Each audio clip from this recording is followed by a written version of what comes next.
వాడిగా ఉండిపోతావు. నీకు రావాల్సిన ఐశ్వర్యాలన్నీ ఇక్కడ అయిపోతూ ఉంటాయి. కనుక ఎప్పుడు కూడా శివద్రవ్యాన్ని జాగ్రత్తగా వాడు. శివ నైవేద్యాన్ని స్వీకరించేటప్పుడు కృతజ్ఞతాపూర్వకంగా స్వీకరించు. ఆ కృతజ్ఞత నామజపంగా కానీ, ధనాన్ని అయ్యవారికి ఇచ్చేటువంటి విధానంలో కానీ బహు జాగ్రత్తగా ఆలోచించి వెయ్యి. ఇవన్నీ కూడా జాగ్రత్తగా చూసుకుంటే ఈ శివుడి యొక్క ఆలయం ఎక్కడ ఉందో ఆలయాన్ని ఎప్పుడు కూడా పరిరక్షించుకుంటూ ఉండాలట. శివాలయాన్ని పరిరక్షించుకోవడం, దాన్ని శుభ్రం చేసుకోవడం, ఎప్పుడు బాగుందా లేదా అని దాని బాగోగులు చూసుకుంటూ ఉండడం, ఏదైనా వ్యవహారాలు జరుగుతున్నప్పుడు మన వంతు మనం సహాయం చేయడం. ఇది ఎలాంటిదయ్యా అంటే కొన్ని 100 జన్మల పాపాలు తెలిసి తెలియకుండా తల్లిదండ్రుల పట్ల కానీ, గోవుల పట్ల కానీ, బ్రాహ్మణుల పట్ల కానీ, వేదోత్తముల పట్ల కానీ దాన్ని ఏమంటారంటే బ్రహ్మహత్య పాతకం అంటారు. అంటే ఇంకా దాన్ని తీయడానికి అవకాశం లేదు. ఈ బ్రాహ్మణుడు, గోవు, వేదాన్ని చదువుకున్నటువంటి వాడు వీళ్ళని అవహేళన చేసిన, బాధ పెట్టిన, తల్లిదండ్రులను ఇబ్బంది పెట్టిన ఈ పాపాలన్నీ బ్రహ్మహత్యా పాతకం కింద వస్తాయి.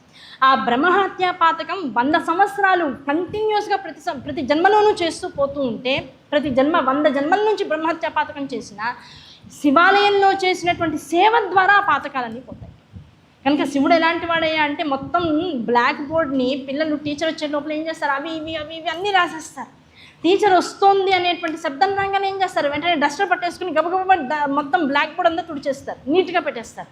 అట్లా నువ్వు ఎన్ని జన్మల్లో ఎన్ని పాపాలు చేసినా, అందుకని శివపురాణం చెప్తుంది, అసలు శివనామాన్ని తలుచుకోవడం వల్ల, శివ విభూతిని భస్మాన్ని ధరించడం వల్ల ఎన్ని అంటే అసలు మానవులకి ఈ పాపం పోతుంది, పాపం పోదు అని చెప్పడానికి అసలు శివభస్మం అనేటువంటిది, శివనామం అనేటువంటిది ధరించిన వాడికి అసలు పాపాల గురించి ఆలోచించాల్సిన అవసరం లేదు.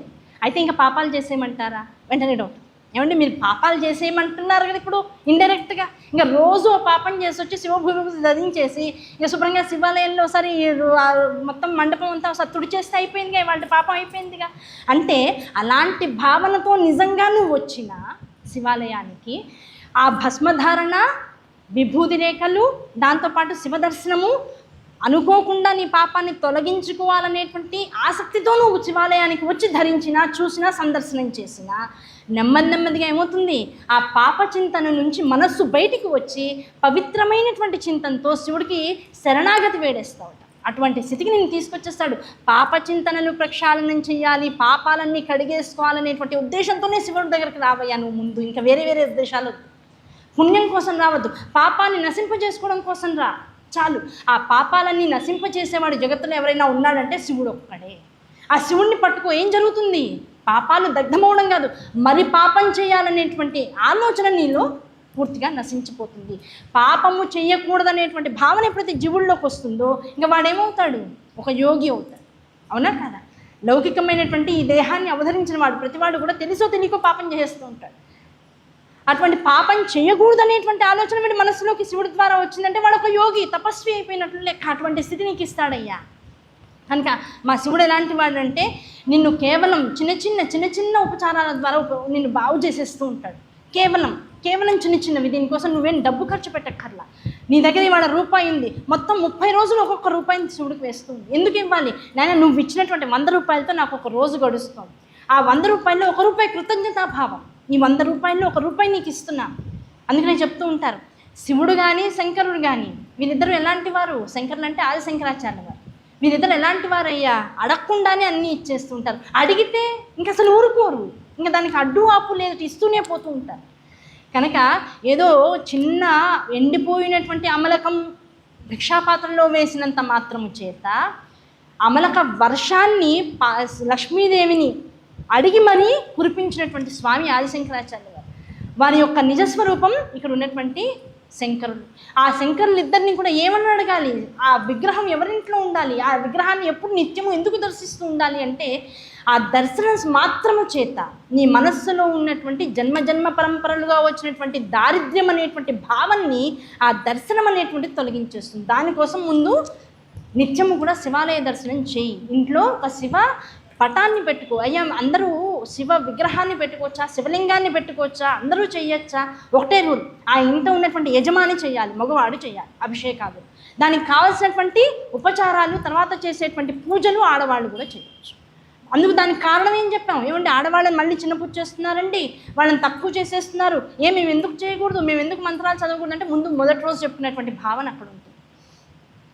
అందరికీ గుర్తుందని అనుకుంటున్నాను, ఓకేనా?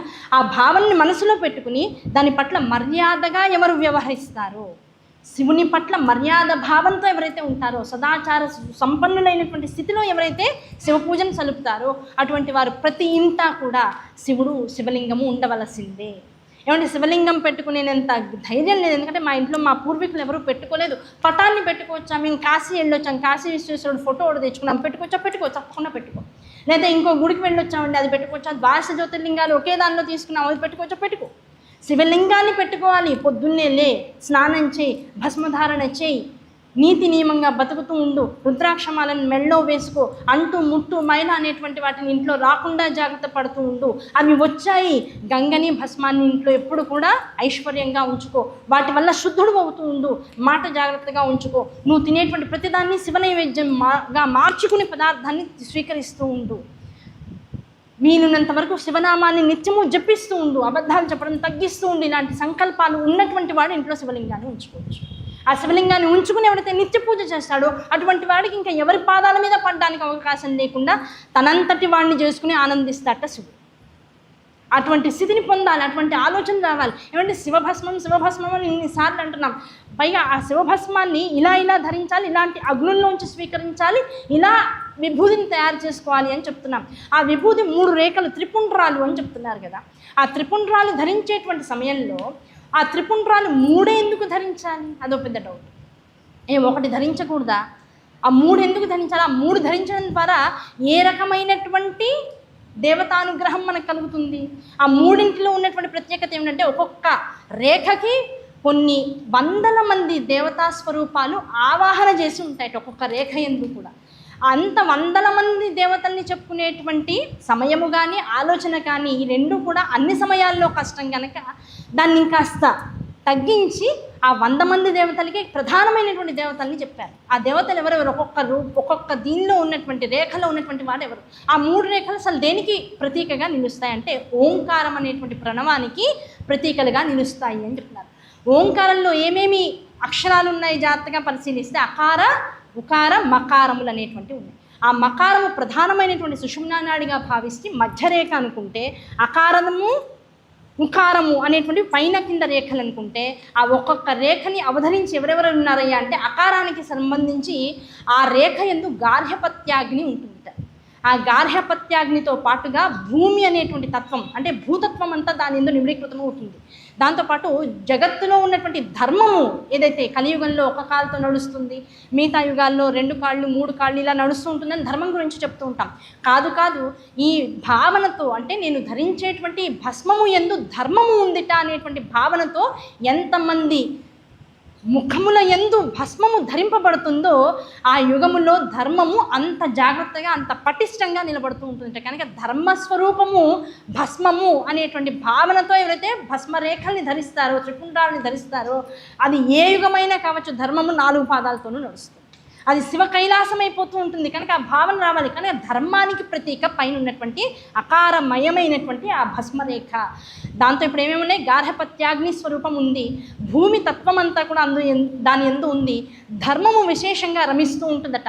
దాంతోపాటు రజోగుణ సంపన్నమైనటువంటి స్వరూపము, దాంతోపాటు ఋగ్వేద స్వరూపం, ఋగ్వేద స్వరూపానికి సంబంధించినటువంటి అక్షరాలు ఎన్నైతే ఉన్నాయో అవన్నీ ఆ రేఖ యందు నిమిడీకృతం అవుతాయి. కనుక ఇప్పుడు ఎన్ని దేవతలు ఉన్నారు, ఎంతమంది స్వరూపాలు ఉన్నాయి అంటే కొన్ని వేలని చెప్పాం, కాదు లక్షల్లో ఉన్నారని గ్రహించాలి. అలాగే క్రియాశక్తి, ఇచ్ఛా జ్ఞాన క్రియాశక్తులలో క్రియాశక్తి సంబంధితమైనటువంటి చైతన్యం అంతా కూడా మొదటి రేఖ అకార రేఖ యందు ఉంటుందట. దాంతోపాటు ప్రాతకాల యజ్ఞ విశేష ఫలితం అంతా కూడా ఆ రేఖ యందు ఉంటుంది. పొద్దున పూట చేసేటువంటి ప్రాతకాల పూజ యజ్ఞ ఫలాలు ఏవైతే ఉంటాయో అవన్నీ కూడా మొదటి రేఖలు ఉంటాయట నిబిడీకృతమై. అలాగే ఆ రేఖకి ప్రధానమైనటువంటి దేవుడు ఎవరయ్యా అంటే మహాదేవుడు అని చెప్తున్నారు. అది మహాదేవ స్వరూపం పైన ఉన్నటువంటి అకార రేఖ. తర్వాత కింద ఉన్నటువంటి ఉకార రేఖ గురించి చెప్తున్నారు. అందులో ఎంతమంది ఉన్నారయ్యా? అందులో దక్షిణాగ్ని ఉందండి. మొట్టమొదటి దానిలో గార్హపత్యాగ్ని అయితే ఇందులో దక్షిణాగ్ని ఉందట. దాంతోపాటు ఆకాశతత్వం అంతా ఇందులో ఉంది. మొదటి దానిలో భూతత్వం, తర్వాత ఆకాశతత్వం. ఆకాశతత్వంతో పాటు యజుర్వేదంలో ఉన్నటువంటి అక్షరాల యందు ఉన్నటువంటి దేవీ దేవతలందరూ కూడా ఈ రేఖ యందు నిమిడీకృతమవు ఉంటారు. మాధ్యాహ్నిక యజ్ఞ విశేష ఫలితమంతా కూడా ఈ రేఖ యందు ఆచ్ఛాదన చేయబడి ఉంటుంది. అలాగే ఇచ్ఛాశక్తి అనేటువంటిది ఈ రేఖలో విశేషంగా ఉంటుంది. మనకు ఉన్నటువంటి సమస్తమైన కోరికల్లో తీర్చగలిగినటువంటి ఏ పనినైనా నెరవేర్చుకోగలిగేటువంటి శక్తి ఇచ్చేటువంటి శక్తి అంతా కూడా ఈ ఇచ్ఛాశక్తితో ఉంటూ ఉంటుంది. ఆ ఇచ్ఛాశక్తి ఈ కింద ఉన్నటువంటి ఉకార స్వరూపమైనటువంటి రేఖలో ఉంటుంది. అలాగే అంతరాత్మ అంటే ఎరా నీకు మనస్సు ఉందా అంటూ ఉంటాం. ఆ అంతరాత్మని ఒకసారి అడగరా, నువ్వు చేసేది రైటో రాంగో అని అంటూ ఉంటాం. ఏదైతే నీ యందు ఉందో, ఏది నీవుగా ఉందో అది నీ యందు కనపడకుండా నిన్ను ప్రేరేపిస్తూ అన్నింటికీ ధర్మము అధర్మము అనేటువంటి రెండింటినీ చేయడానికి నిన్ను ఎప్పుడు కూడా వెనకాల ఉండి ముందుకు తోస్తూ ఉందో అటువంటిది అంతరాత్మ. అటువంటి అంతరాత్మ స్వరూపము దాన్ని కనుక జాగ్రత్తగా ఉకార మంత్రంగా ఉకార రేఖగా కనుక నువ్వు జాగ్రత్తగా గీస్తే అంతరాత్మ ఎప్పుడు కూడా ఎలా ఉంటుందిట, మహేశ్వర స్వరూపంలో నిన్ను ధర్మం వైపుకు మాత్రమే నడిపిస్తుంది. కనుక ఉకారపరమైనటువంటి భస్మరేఖలో ఇంతమంది ఉంటారు. మరి మధ్యలో ఉన్నటువంటిది మకార రేఖ అన్నాం. అంటే ఈ పొడుగైనటువంటి మధ్యవేలు, పక్కన ఉన్నటువంటి ఉంగరం వేలు, ఈ రెండింటితో ముందు 2 గీతలు గీసుకుని బొటన వేలు అగ్నిస్వరూపం, దాంతో మధ్య ఉన్నటువంటి మకార రేఖని గీయాలి, మకార భస్మరేఖని గీయాలి అని చెప్తున్నాం. దానిలో ఏముంటుందయ్యా అంటే ఆవహనీయ అగ్ని ఉంటుంది. ఆవహనీయ అగ్నితో పాటు పరమాత్మ స్వరూపం అంతా దాని యందు నిమిడీకృతం అవుతుంది. అది సుషుమ్నా నాడితో సమానం. దాంతోపాటుగా తమోగుణ సంపన్నమైనటువంటి విధానాలన్నీ కూడా దాని యందు ఉంటాయి.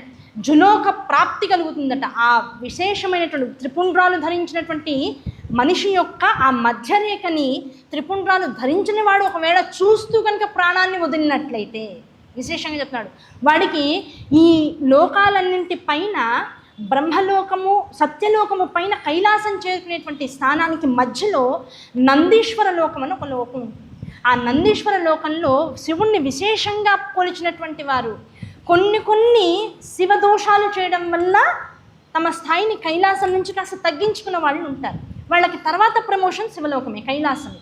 ఆ ప్రమోషన్ వచ్చే లోపల ఉండేటువంటి లోకం నందిలోకము, నందికేశ్వర లోకం అని ఉంటుంది. ఆ నందికేశ్వర లోకంలో ఉంచేస్తాడు పరమేశ్వరుడు. అంటే వీడు జీవితంలో ఏ మంచి చేయలేదు, ఏ పుణ్యము చేయలేదు, కానీ ఈ 3 పుండ్రములతో మధ్య ఉన్నటువంటి ఈ మకారయుతమైనటువంటి రేఖని తాను అవసాన దశలో ఉన్నప్పుడు దర్శించి కనుక ప్రాణం పోయినట్లయితే వాడు డైరెక్ట్గా నందికేశ్వర లోకంలోకి వెళ్ళిపోతాట.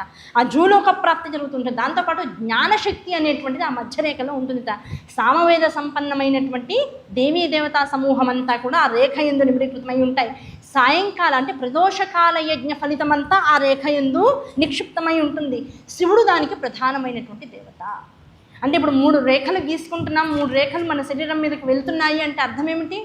ఈ 3 రేఖల్లో మహేశ్వరుడు, శివుడు, దాంతోపాటుగా ఆదిదేవుడు అయినటువంటి వాడు సాంబుడు, ఈ ముగ్గురు కూడా ఆ 3 రేఖల యందు నిక్షిప్తమై మనలో ఉండేటువంటి యజుర్వేద సామవేద గుణాలన్నింటినీ కూడా ప్రేరేపిస్తూ, దాంతోపాటు మనలో ఉన్నటువంటి సత్వ రజ తమో గుణాలని విశేషంగా ఎక్కడ ఏది ఎలా ప్రవర్తిస్తే మనము అధర్మము చేయకుండా రక్షింపబడుతూ ఉంటామో దాని ద్వారా మనల్ని ప్రేరేపిస్తూ, ఇచ్ఛాజ్ఞాన క్రియాశక్తుల ద్వారా ఎటువైపు ఏది చెయ్యాలి, ఏది చేయక్కర్లేదు, ఏది ఆపాలనేటువంటి ఆలోచనని మనకు అందిస్తూ ఎప్పుడు చైతన్యవంతంగా జీవుణ్ణి ఉంచుతూ ఉంటారట.